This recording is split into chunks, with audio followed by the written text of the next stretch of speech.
Irmãos, vamos nos colocar de pé e orarmos ao Senhor. Senhor, nós queremos te agradecer, te engrandecer, ó Deus, por permitir estarmos aqui nessa manhã, mais um domingo, o dia do Senhor, para prestarmos, ó Deus, os nossos serviços a Ti. Que o Seu nome seja glorificado, ó Deus, em tudo o que falarmos. Que o Seu Espírito, ó Deus, possa nos conduzir, iluminar a nossa mente, o nosso coração, para compreendermos, ó Deus, e aprendermos mais de Ti, a fim de que vivamos uma vida santa e irrepreensível na Sua presença. Senhor, nos ajude pelo Seu Espírito,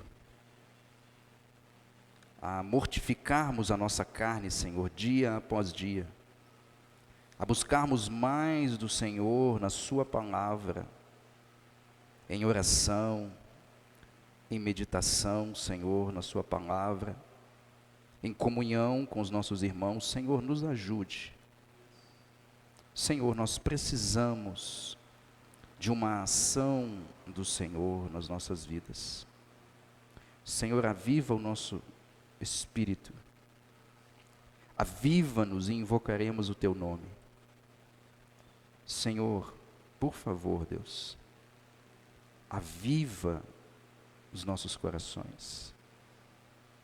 Nós Te louvamos, Senhor, por Cristo Jesus, o Seu Filho amado, entregue por nós na cruz do Calvário, para nos salvar dos nossos pecados. Nós Te agradecemos, Senhor, pela redenção, por ter nos comprado do mercado escravo do pecado. Nós agradecemos a Ti, Senhor, por ter nos escolhido antes da fundação do mundo, por amor e por Sua soberana vontade, não por mérito algum. Senhor, nós Te agradecemos pela justificação que temos em Cristo. Nós Te agradecemos, ó Deus, pela santificação que o Senhor tem produzido em nós pelo Seu Espírito. Nós Te agradecemos, ó Deus, pela glorificação que experimentaremos no futuro, porque seremos transformados. Senhor, nós Te louvamos, ó Deus, pela expiação, por ter tirado a nossa culpa. Senhor, pela propiciação feita no sangue de Jesus. Nós Te louvamos, Senhor, pelo Seu Filho morto, ressuscitado, e que agora está à destra de Ti, Senhor. Pai, nós louvamos ao Seu santo nome pelo privilégio que o Senhor nos concede de estarmos aqui mais um dia. Podemos com liberdade, ó Deus, ler, ouvir e ensinar a Sua palavra. Nós Te louvamos, Deus, porque isso é um privilégio enorme. Nós Te louvamos e Te agradecemos. Em o nome de Jesus. Amém. Meus irmãos, podem se assentar. Nós vamos dar sequência hoje então na escola bíblica, depois de uma belíssima exposição que o nosso irmão Bernard trouxe na semana passada, a respeito do cânon bíblico. Cânon, a palavra que significa régua, ok? Régua. Cânon é meio que uma vara de medir, uma régua que você tem a régua ali, então ela estabelece alguns critérios, em centímetros, por exemplo. Então aquilo é uma regra, aquilo não muda. Então o nosso irmão falou semana passada da formação do cânon bíblico, como que nós chegamos aos 66 livros que nós temos hoje na nossa Bíblia, ok? Então foi uma exposição bem rica, ela vai estar lá no YouTube em breve, então você pode rever, assim como todas as demais que nós temos falado aqui. Nós falamos, da importância do manejo da Escritura, de saber manejar a Escritura. Então nós vimos ali que A Bíblia protestante, ela tem 66 livros. São 39 no Antigo Testamento, 27 no Novo Testamento. O Antigo Testamento se divide em lei, ou a Torá, que é os primeiros 5 livros. Depois você tem os históricos, ok?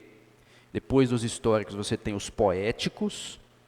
Depois dos poéticos você tem os profetas, que se dividem em 2 grupos, os profetas maiores e os profetas menores. E nós falamos que essa nomenclatura de profeta maior e profeta menor não tem nada a ver com importância. Não é que um é mais importante, o outro é menos importante. Essa é uma forma de organização por tamanho de conteúdo. Por isso se chamam maiores, é porque os livros são maiores em sua extensão, tem mais capítulos. Então, por isso que eles são chamados de profetas maiores, e os demais são profetas menores, porque tem uma extensão menor. Depois nós fizemos uma transição entre Malaquias, que é o último profeta menor do Antigo Testamento, ou seja, o último livro do Antigo Testamento, ok? Fizemos uma transição e falamos que de Malaquias até a chegada de João Batista no Novo Testamento se passaram 300 anos. E durante esses 300 anos, Deus não enviou nenhum profeta, ou seja, foram 300 anos de silêncio da parte de Deus, ok? Então existe esse momento de 300 anos aí. Aconteceu alguma coisa com o povo judeu nesse período de 300 anos? Sim, muitas coisas. Por exemplo, a revolta dos Macabeus aconteceu entre esse período. A revolta dos Macabeus foi uma revolta de judeus contra a opressão do Império Greco-Romano. Essa história está narrada no livro 1ª e 2ª Macabeus, que não se encontra na nossa Bíblia, ok? Se encontra na Bíblia romana, a Bíblia católica. Ela não está, esses 2 livros não estão na nossa Bíblia, porque eles não foram reconhecidos como inspirados por Deus, ok? Ou seja, eles não são canônicos nesse sentido, ok? Então, esse é o ponto. Então, nessa transição, nós passamos então de Malaquias para os Evangelhos. E aí, como que é a organização do Novo Testamento? Né? A organização, ela começa com os Evangelhos. Nós já vimos que os Evangelhos, eles vêm primeiro somente por uma questão de didática, Os livros, assim como do Antigo e do Novo Testamento, eles não estão organizados em sequência cronológica, ou seja, eles não estão organizados na ordem que os fatos aconteceram. O Bernard trouxe até semana passada aqui uma Bíblia, né, Bernard? Que é a Bíblia em ordem cronológica. E vocês tiveram a oportunidade de vê-la aí, que de repente você está lendo Gênesis, aí daqui um pouco vem um outro livro. Antes de terminar Gênesis, você leu Gênesis 1 a 4, de repente já vem um livro do Salmo, por exemplo, um exemplo aqui, né? Porque eles fizeram uma organização em ordem cronológica. Tanto o Antigo quanto o Novo Testamento não estão em ordem cronológica. Então, eles estão organizados de uma maneira didática e de uma maneira de extensão e gênero literário. Então, nós nos deparamos aí, na primeira seção do Novo Testamento, são os Evangelhos. E nós falamos aqui, estou retomando já a minha última exposição aqui sobre os Evangelhos, e nós falamos que os Evangelhos não são biografias de Jesus, ok? Isso precisa ficar muito claro, porque o que é uma biografia? Uma biografia, ela se propõe a narrar a história de vida, obra de uma pessoa em ordem cronológica, ou seja, ela vai falar da infância, quando que ele nasceu, quem eram os pais, quando que ele estudou, aonde ele estudou, certo? E ele formou nisso, depois ele foi trabalhar com isso e aquilo outro. Isso é uma biografia. Os Evangelhos não são biografias. Os Evangelhos foram escritos como uma ordem como um compilado de testemunhos daqueles que viveram com Jesus, que estiveram com Jesus. Então, os apóstolos que estiveram junto com Jesus Cristo e que foram testemunhas oculares desses fatos, eles serviram de testemunha para escreverem os relatos e dos ensinamentos de Jesus Cristo. Então, esses relatos, eles não estão em ordem cronológica, ok?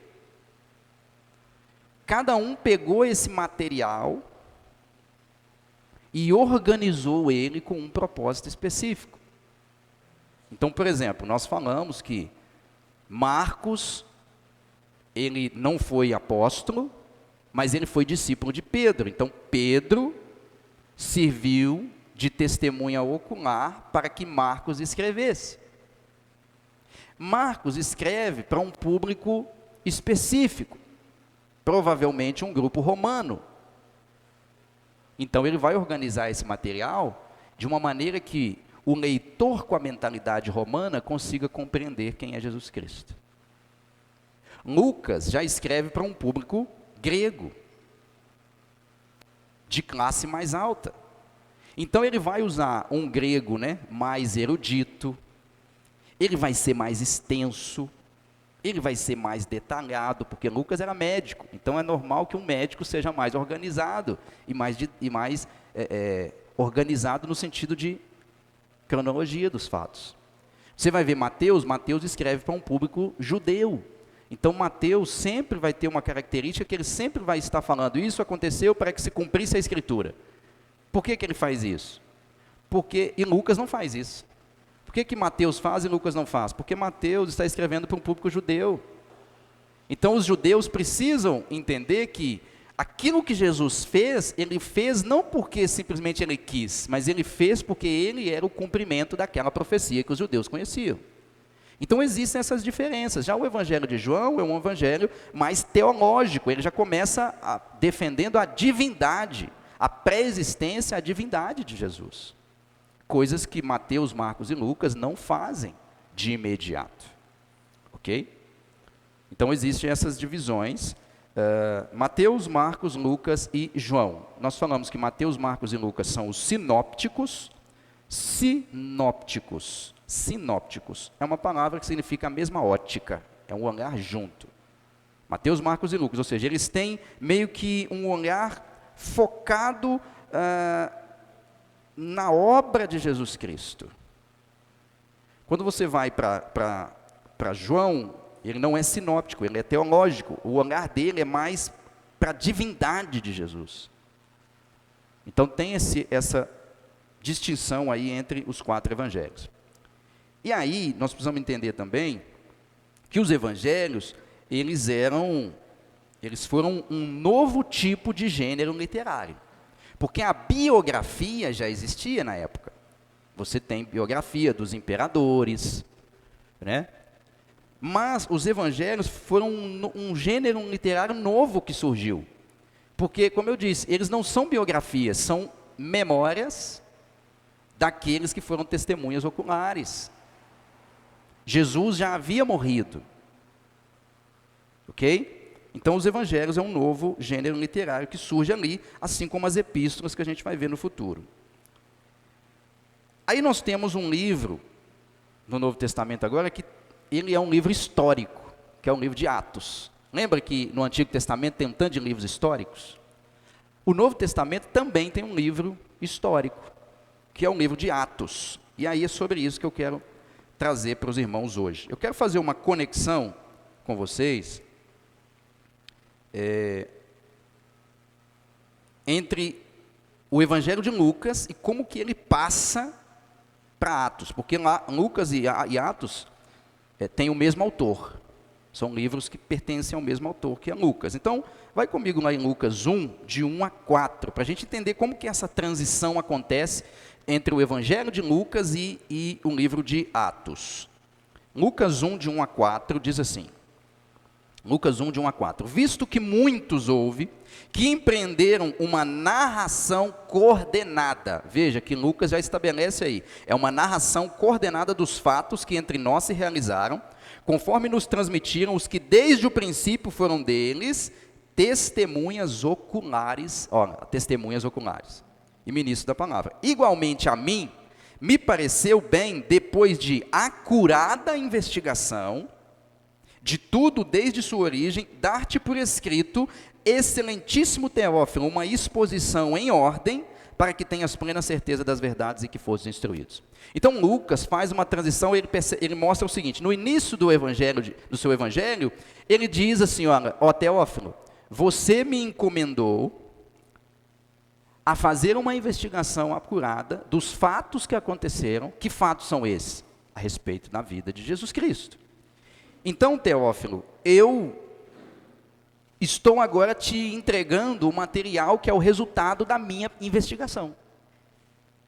E eu validei todas essas narrativas junto com pessoas que foram testemunhas oculares. Então, eu estou te dando uma narrativa ordenada, o mais próximo da sequência cronológica possível, ô Teófilo, para que você tenha plena convicção e plena certeza das verdades em que fostes instruído.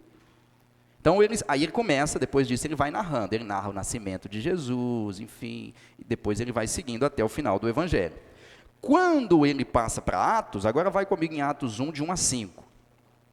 Atos 1, de 1 a 5, ele vai retomar isso, ele vai retomar o que ele disse em Lucas 1, e o que ele fez no seu Evangelho, e ele vai dizer assim em Atos 1, de 1 a 5, escrevi o primeiro livro, ó Teófilo. Que primeiro livro é esse? O Evangelho. Escrevi o primeiro livro, ó Teófilo, relatando todas as coisas que Jesus começou a fazer e a ensinar, até o dia em que, depois de haver dado mandamento por intermédio do Espírito Santo aos apóstolos que escolheram, foi elevado às alturas. A estes também, depois de ter padecido, se apresentou vivo com muitas provas incontestáveis, aparecendo-lhes durante 40 dias e falando das coisas concernentes ao reino de Deus. E comendo com eles, determinou-lhes que não se ausentassem de Jerusalém, mas que esperassem a promessa do Pai, ao qual disse ele, de mim ouvistes, porque João, na verdade, batizou com água, mas vós sereis batizados com o Espírito Santo, não muito depois desses dias.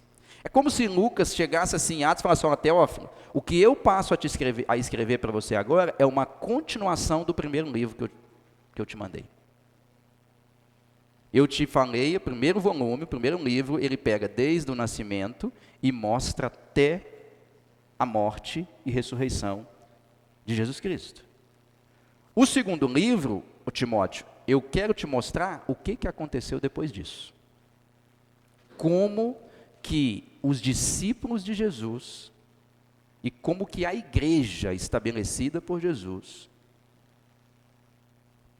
ela trabalhou, o que ela fez, como que ela viveu e como que o Evangelho, ele partiu de Jerusalém e alcançou Roma, que era conhecida naquela época como os confins da terra. Por isso que você vê em Atos, e sereis minhas testemunhas, ou em Atos, no final do Evangelho de Mateus, a grande comissão, e sereis minhas testemunhas, tanto em Jerusalém, Samaria, Judéia, e aos confins da terra. Os confins da terra naquela época era conhecido como Roma, porque Roma era a capital do império. Se o Evangelho chegasse ali, ele teria uma facilidade de espalhar se espalhar com grande facilidade para qualquer parte do mundo antigo. Ok? Então Lucas escreve para Teófilo. Teófilo era um homem de posição junto aos oficiais greco-romanos. Por que nós sabemos disso? Porque no Evangelho de Lucas ele se dirige a Teófilo como excelentíssimo. Então é uma linguagem totalmente erudita, é uma linguagem de reverência.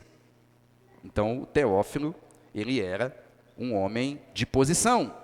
E é possível que Teófilo tenha patrocinado financeiramente a publicação das obras de Lucas. Ok? porque fica evidente que Lucas escreveu a pedido de Teófilo. Logo, Teófilo, sendo um homem de posição, ele pode ter financiado isso. O livro de Atos, para a gente compreender, a gente precisa entender que ele tem uma estrutura básica. Essa estrutura se divide em duas partes básicas. É claro que a gente podia dividir isso aqui em várias partes, mas ele tem duas divisões básicas. Então, quando você for ler Atos, você tem que ter isso em mente. A primeira divisão vai do capítulo 1 até o capítulo 12. Atos 1:12, ele tem um foco em um personagem principal, que é Pedro, como um líder da igreja de Jerusalém. Então, em Atos 1:12, Lucas escreve mostrando como que a mensagem do reino se espalhou pelo mundo judaico palestino daquela época. Por isso que o foco é Pedro. Pedro era um judeu. E ele era um líder da igreja de Jerusalém. Quando você vai para Atos 13 até 28, você vai perceber que o foco de Lucas muda. Não é mais Pedro o personagem principal. O personagem principal é Paulo. E Lucas vai narrando como que a mensagem do reino, ela se expandiu para além do mundo judaico. Ok? Porque até num primeiro momento, irmãos, o cristianismo, ele era visto como mais uma facção dentro do judaísmo. Porque o judaísmo você tinha os fariseus, o grupo dos fariseus, o grupo dos saduceus, o grupo dos escribas. Então eram facções dentro da própria religião judaica. Então, no primeiro momento, o cristianismo foi entendido, ele era visto como, não, isso é judaísmo ainda. Só que é uma facção diferente. Não são os fariseus, os escribas, né? os saduceus, os essênios, enfim, não. É uma outra facção, mas ainda é judaísmo. Ok? É a mesma religião. Então, Lucas começa a mostrar em Atos que não é bem assim. À medida que você vai lendo Atos, você vai percebendo, gradativamente, os gentios também vão recebendo a mensagem do Evangelho. E aí, você tem aquela visão de Pedro, que ele está na casa de Cornélio, e ele tem uma visão de que desce um lençol cheio de animais impuros, e ele ouve uma voz vinda de Deus dizendo para ele, mata e come. Aí o Pedro fala assim, que é isso, Senhor? De modo algum.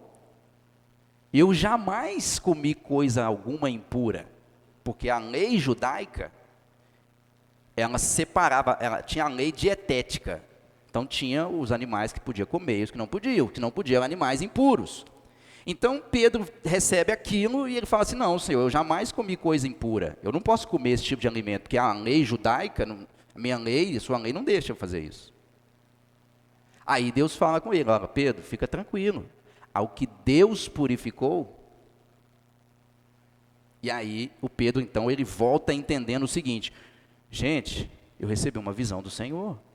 E o Senhor falou comigo que cristianismo também é para os gentios. Então a gente não pode mais entender o cristianismo apenas como uma facção da religião judaica. A gente precisa entender que o cristianismo ele se distingue. Então você vai lendo Atos, você percebe que vai havendo essa transição. Como que o evangelho ele sai de uma facção judaica e se torna uma religião universal que ganha todo o Império Romano. Então você vai lendo, você vai percebendo gradativamente essa transformação, né? É possível que Lucas tenha escrito, né, o livro de Atos entre os anos 62 e 70 depois de Cristo e que ele estivesse em Roma. Baseado nessa data e nessa localização, a gente consegue demarcar aqui alguns propósitos do livro. Ou seja, para que Lucas escreveu o segundo volume? Para que serviu Atos? E aí, a gente tem aqui pelo menos 3 propósitos que o livro de Atos pode ter. O primeiro propósito é o propósito apologético. O que é apologético, pastor? Não sei o que é isso. Apologético, a palavra apologia tem a ver com defesa. certo? Então você tem a apologia às drogas, você defende o uso de drogas, correto? Inclusive tem uma doutrina dentro uma área de estudo, melhor dizendo, dentro da teologia, que é a apologética, que é a área em que vai se estudar como nós defendemos a fé cristã de uma maneira erudita, de uma maneira acadêmica, de uma maneira lógica, de uma maneira racional. Ok? Isso é apologética. Então, Atos, ele tem um propósito apologético. E muitos têm defendido que Lucas escreve esse livro para defender Paulo, como se o livro fosse um dossiê construído por Lucas, porque Lucas estava sempre andando com Paulo. Então, Atos, ele tem esse propósito apologético de servir como um dossiê jurídico para a defesa de Paulo no seu primeiro encarceramento em Roma, na sua primeira prisão em Roma. Então, é como se Lucas estivesse coletando informações para que, diante do julgamento de Paulo, ele pudesse oferecer material para mostrar o seguinte, que Paulo não era um rebelde, como ele estava sendo acusado. Pelo contrário, o que ele pregava e ensinava nunca foi uma rebelião contra o imperador. Mas os judeus o acusavam disso.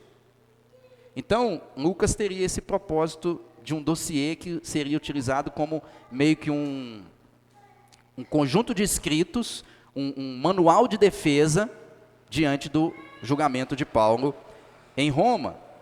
O segundo propósito de Atos tem um propósito teológico, assim como todo um livro da Escritura tem um propósito teológico.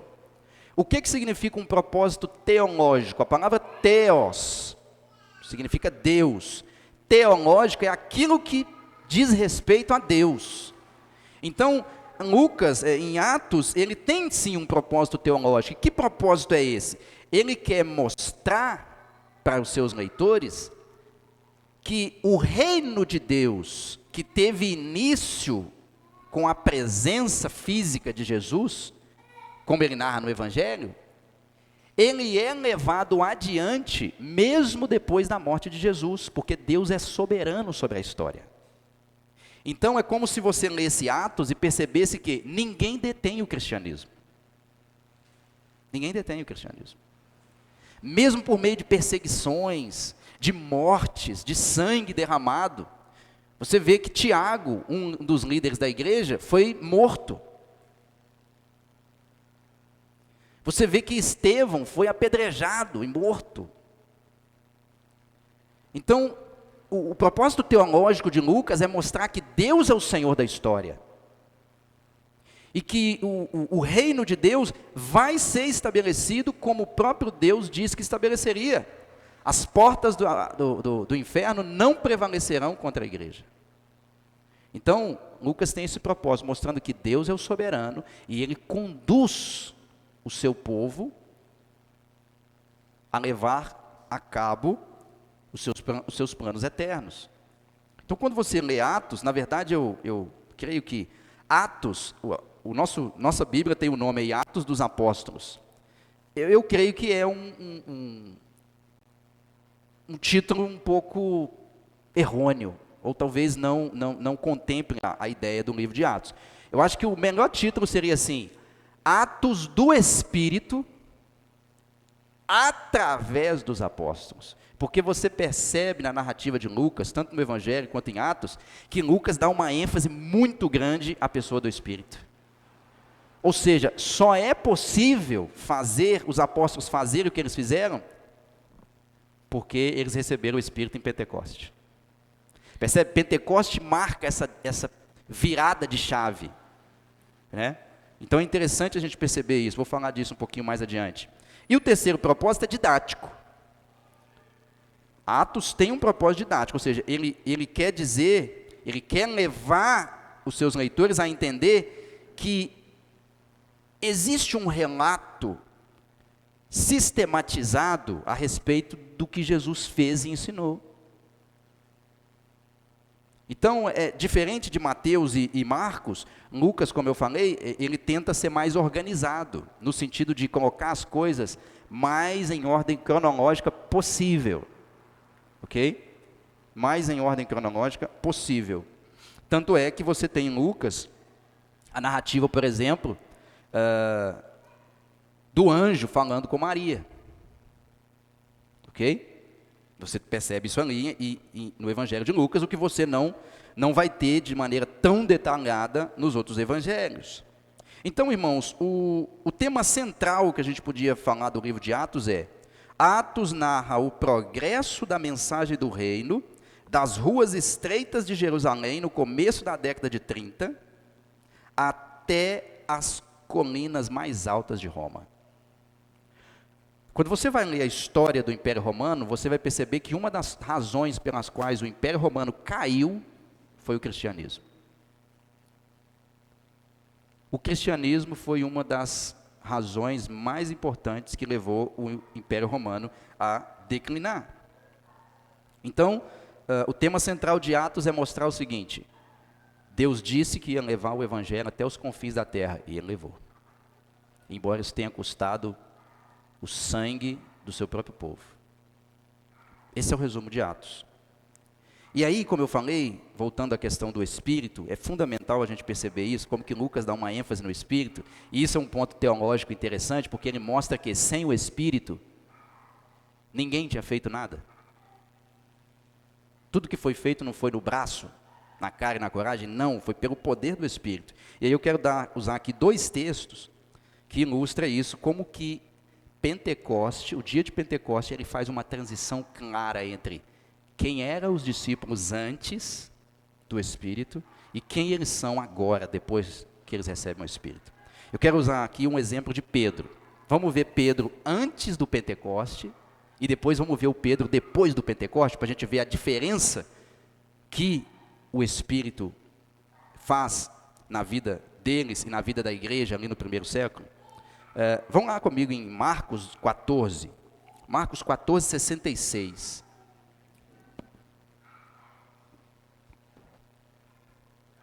Marcos 14, 66.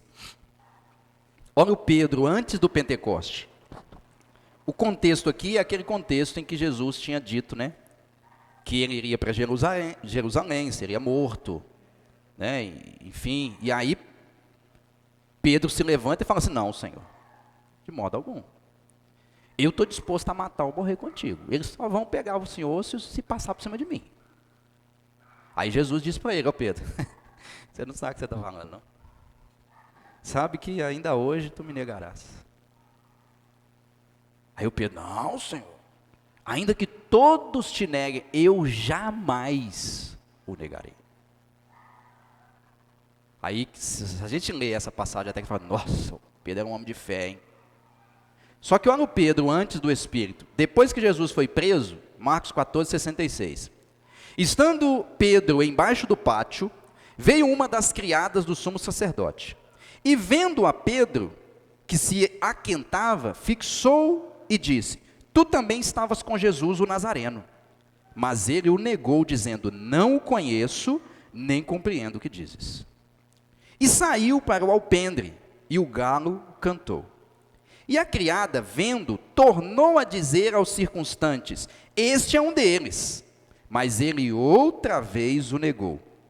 E pouco depois, os que ali estavam disseram a Pedro: verdadeiramente és um deles, porque também tu és galileu. Olha o 71. Ele, porém, começou a praguejar e a jurar: não conheço esse homem de quem falais.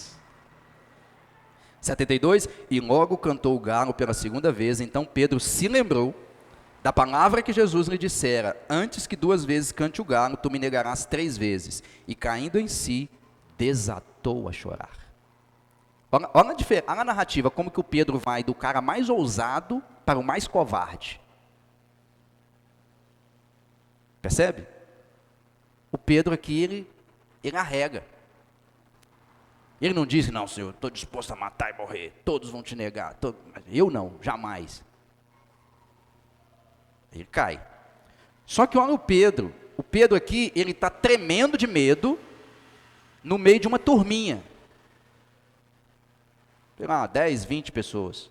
Ele está tremendo, ele não tem coragem de dar testemunho a respeito de Jesus, no meio de 10, 20 pessoas. Agora em Atos 2, de 1 a 8, você percebe o seguinte, aqui tem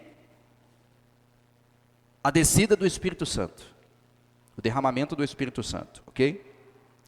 Então, ao cumprir-se o dia de Pentecoste, estavam todos reunidos no mesmo lugar, e de repente, veio do céu um som como de um vento impetuoso, e encheu toda a casa onde estavam assentados.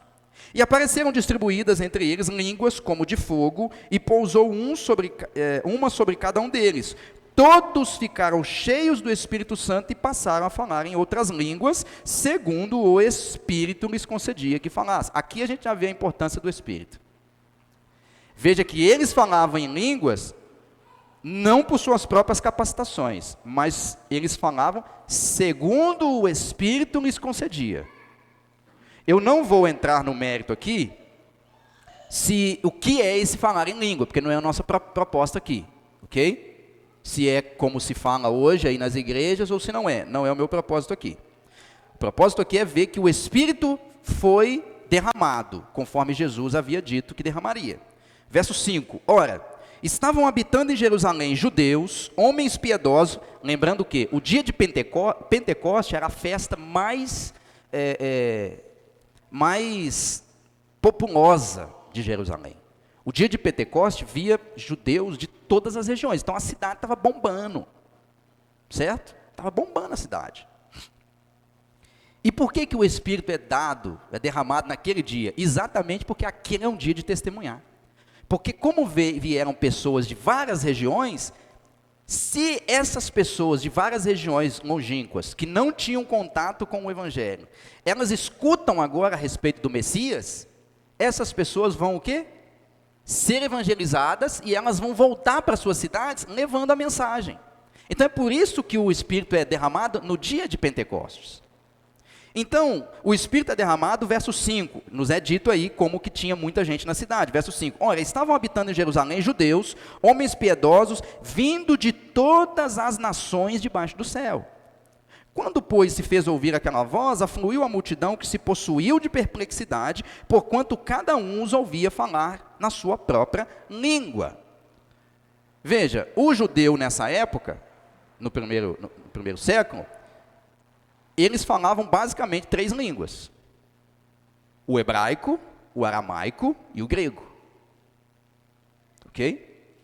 Só que nós vamos ver que tinha judeus aqui, prosélitos, que eram de outras regiões e que falavam outros idiomas. Então é como se no dia de Pentecoste a cidade estivesse cheia de americano, francês, árabe, nigeriano, cada um falando uma língua diferente. E aí, de repente, o Espírito é dado, e os apóstolos começam a falar, e eles falam assim, gente, o que está acontecendo aqui? Esses caras não são judeus? Eles não falam hebraico? Como que eles estão falando em hebraico? Eu estou entendendo em francês. Eu estou escutando em francês. Percebe o processo? É isso que está acontecendo aqui, né? E aí, diz assim o verso 6, quando, pois, se fez ouvir aquela voz, afluiu a multidão que se possuiu de perplexidade, porquanto cada um os ouvia falar na sua própria língua. Estavam, pois, atônitos e se admiravam, dizendo, vede, não são porventura galileus todos esses que aí estão falando? E como os ouvimos falar cada um em nossa própria língua? Ok, até aí nós vemos que o Espírito foi derramado e eles começaram a falar em línguas. Agora, pula comigo lá para o verso 14, agora nós vamos ver o Pedro cheio do Espírito agora. Agora o Pedro cheio do Espírito. Verso 14. Então se levantou Pedro com os 11 e erguendo a voz, olha aí Pedro, e erguendo a voz advertiu-os nesses termos. Olha a autoridade que o Pedro está fazendo aqui. O cara que se acovardou diante de 10 ou 20, agora ele está diante de uma multidão. E ele é o primeiro que se levanta, e ele ergue a voz e começa a advertir a multidão. E qual é o conteúdo dessa advertência? Que é o sermão de Pedro. Aí ele começa, olha a pregação de Pedro como é que era. Varões judeus e todos os habitantes de Jerusalém, tomai conhecimento disto, e atentai nas minhas palavras. Esses homens não estão embriagados como vindes pensando, sendo esta a terceira hora do dia. Mas o que ocorre é o que foi dito por intermédio do profeta Joel. A pregação de Pedro era pregação expositiva. A pregação dele era a palavra de Deus. Isso é o que disse o profeta Joel. E acontecerá nos últimos dias, diz o Senhor, que derramarei do meu espírito sobre toda a carne.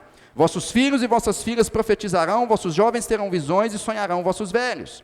Até sobre os meus servos e sobre as minhas servas derramarei do meu espírito naqueles dias e profetizarão. Mostrarei prodígios em cima do céu, sinais embaixo na terra, sangue, fogo e vapor de fumaça. O sol se converterá em trevas e a lua em sangue, antes que venha o grande e glorioso dia do Senhor.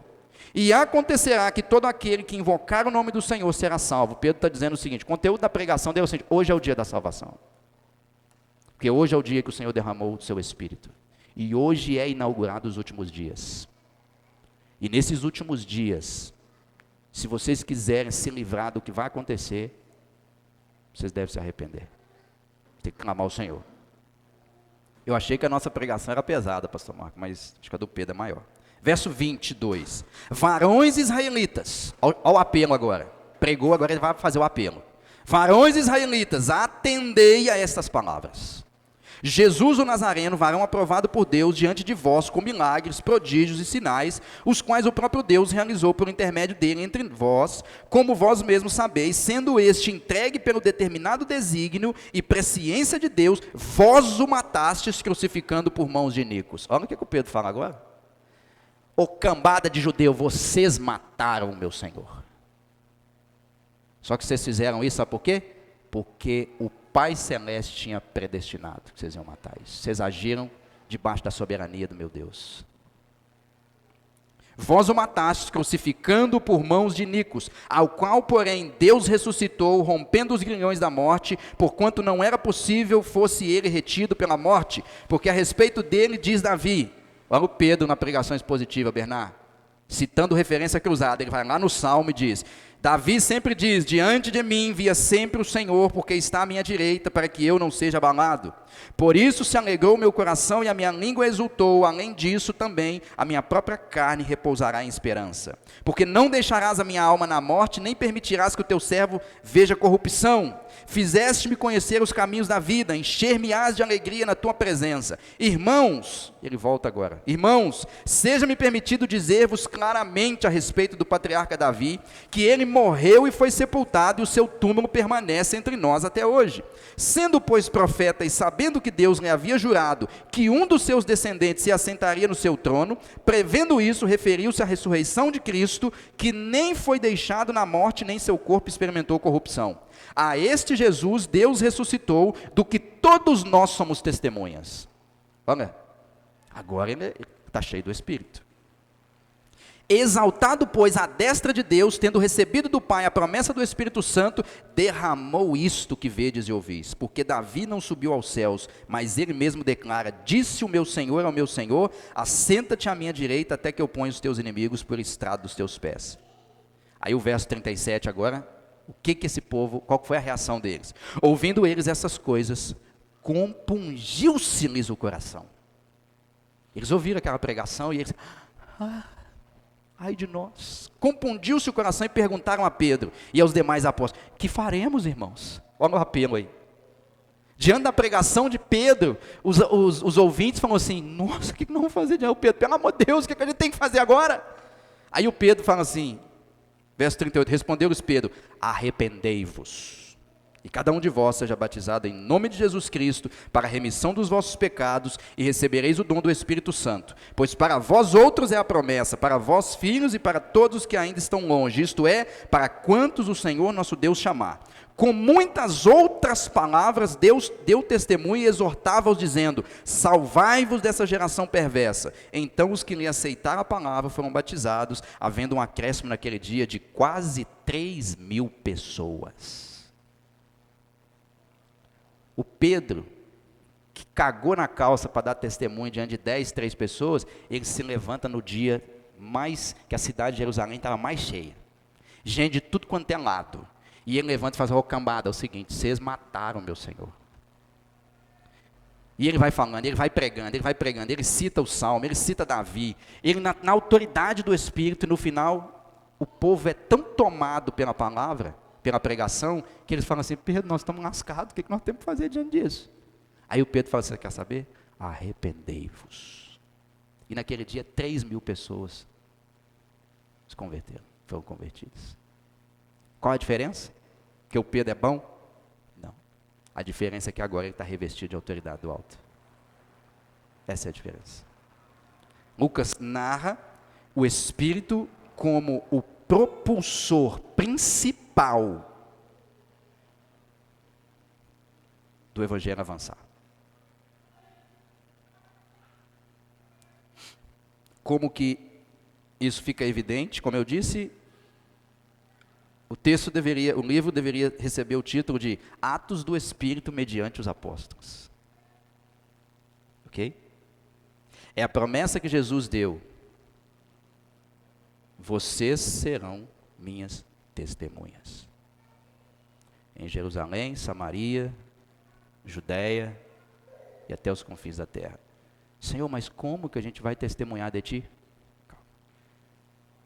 Não vos preocupeis com o que há a vez de dizer, porque o meu Espírito conduzirá vocês no que vocês vão dizer.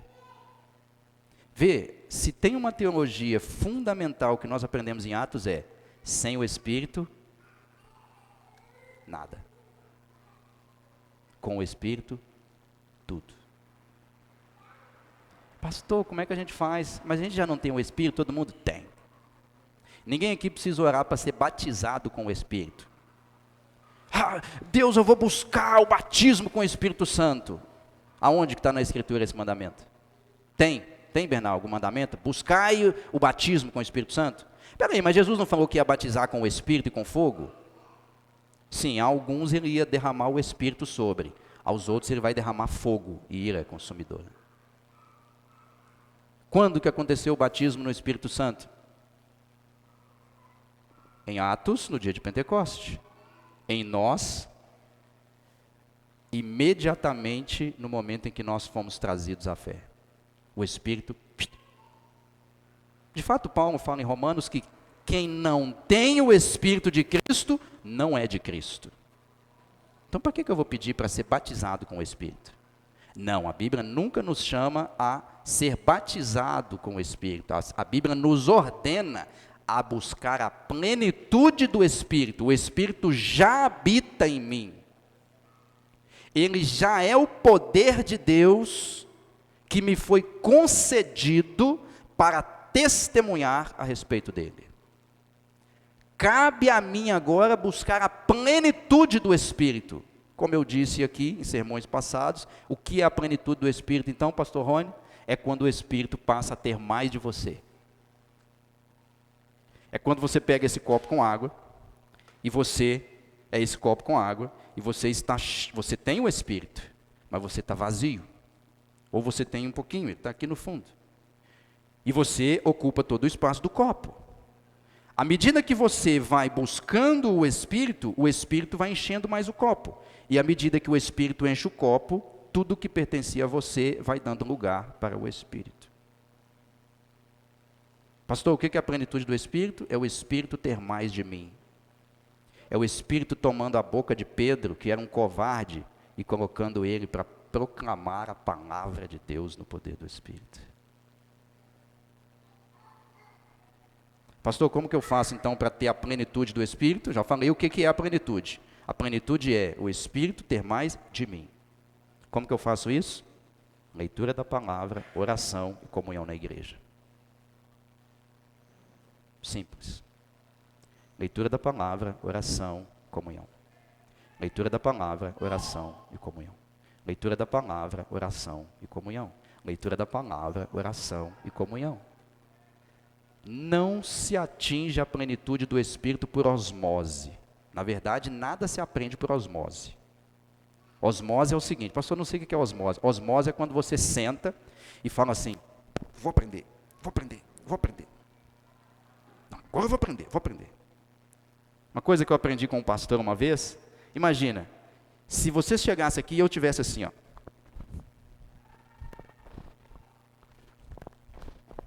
Aí vocês iam falar assim, pastor, está tudo bem aí? Eu falei, não, tá.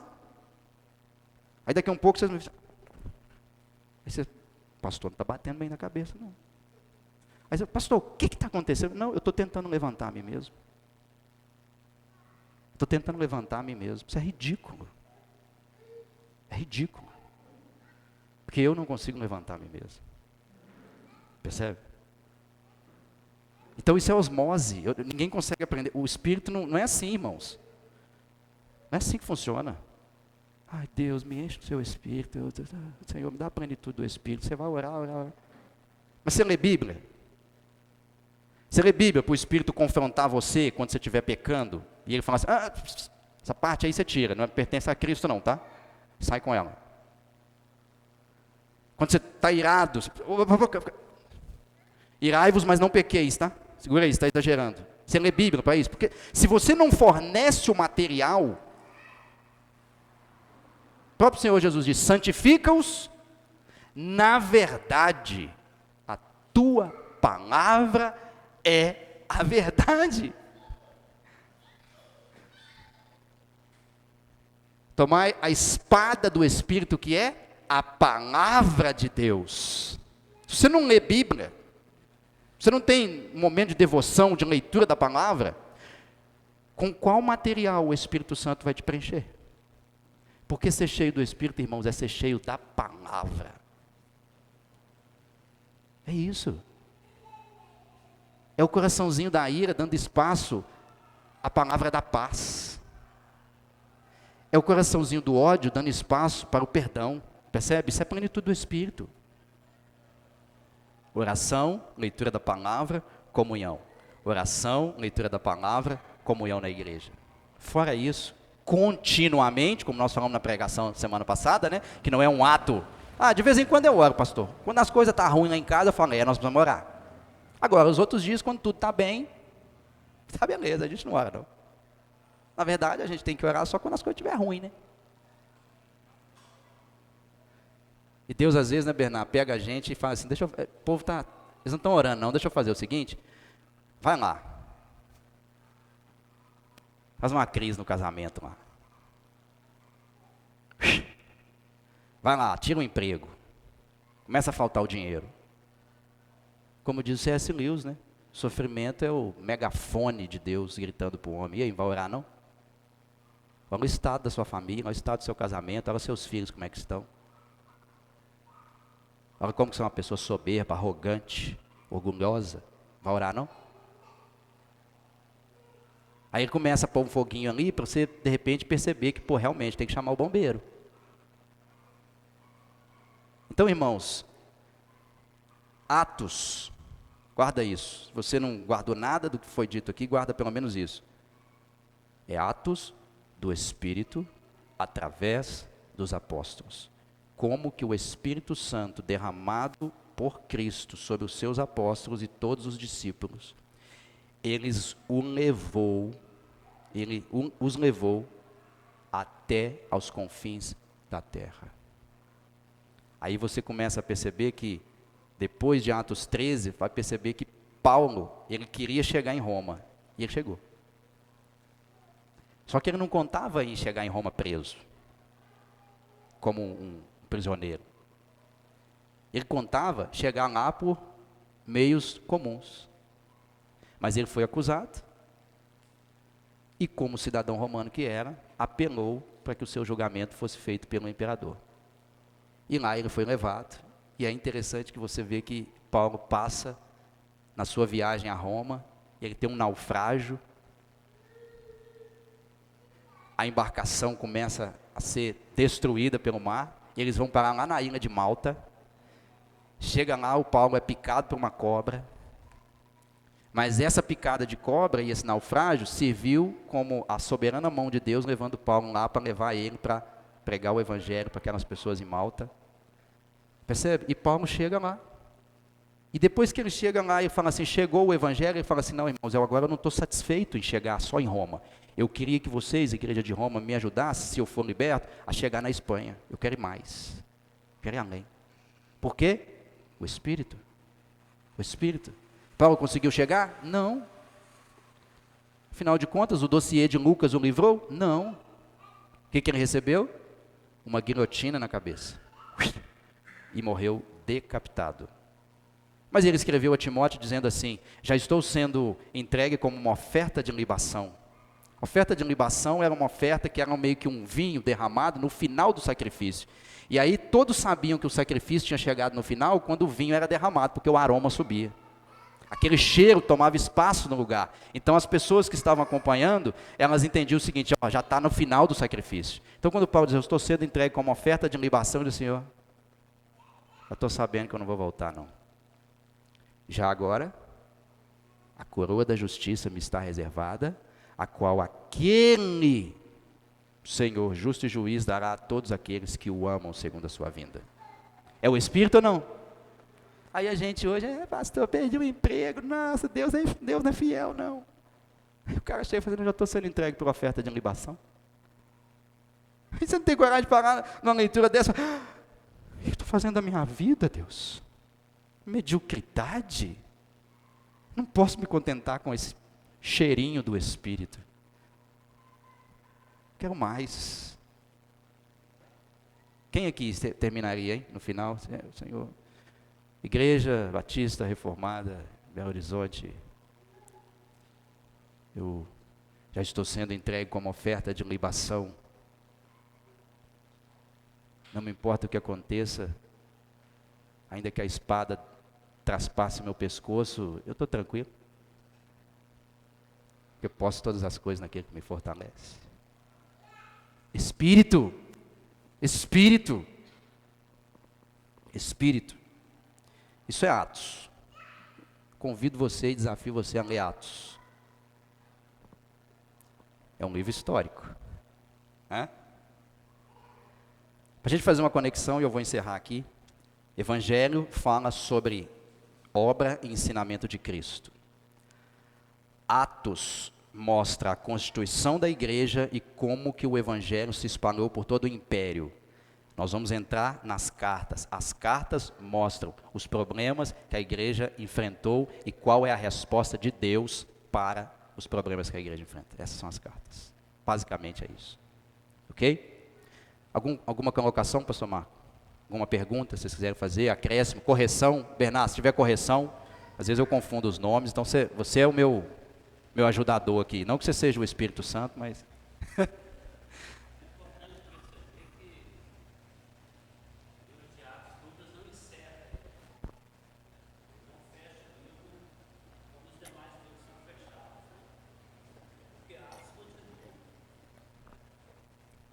Perfeito, perfeito.